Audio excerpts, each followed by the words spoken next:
लाडक्या बहिणीनंतर लाडक्या भावासाठी ही योजना 12वी पास केल्यावर मिळणार 6,000, डिप्लोमावाल्यांना 8,000 तर पदवीधरांना 10,000 स्टायपेंड, मुख्यमंत्र्यांची घोषणा. पुण्याचे जिल्हाधिकारी सुहास दिवसेंनी छळ केला, आयएएस पूजा खेडकरचा गंभीर आरोप, वाशिम पोलिसात तक्रार दाखल.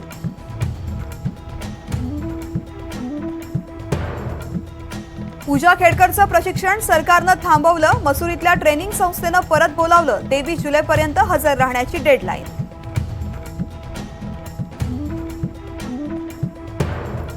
विधानसभेसाठी ठाकरे गटाची 3 तास बैठक, 288 मतदारसंघांचा आढावा, 2019 मध्ये जिंकलेल्या जागांवर ठाकरेंचा दावा, ठाकरे गट 90 ते 100 जागांवर उमेदवार देण्याची शक्यता. शरद पवार आज मोदी बाग निवासस्थानाहून माध्यमांशी संवाद साधणार, दुपारी 12 वाजता पवारांची पत्रकार परिषद, पवार काय बोलणार याकडे सर्वांचं लक्ष. 25 जुलैपासून प्रकाश आंबेडकरांची आरक्षण बचाव यात्रा, आरक्षण प्रश्नावर सरकार गंभीर आहे का, प्रकाश आंबेडकरांचा सवाल.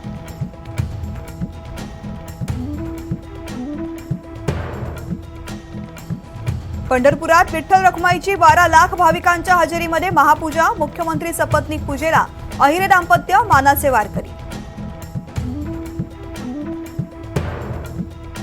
लाखो वारकऱ्यांनी चंद्रभागेत केलं पवित्र स्नान, आजच्या दिवशी चंद्रभागा स्नानाचं विशेष महत्त्व, प्रशासनाकडून शेकडो पोर्टेबल शौचालयांची व्यवस्था. आषाढी निमित्त मुंबईचं प्रति पंढरपूर सजलं, वडाळ्याच्या विठ्ठल मंदिरात दर्शनासाठी भाविकांच्या लांबच लांब रांगा. T20चा कॅप्टन म्हणून गौतम गंभीरची हार्दिक पांड्याऐवजी सूर्यकुमार यादवला पसंती, आगरकरचाही पाठिंबा असल्याची चर्चा.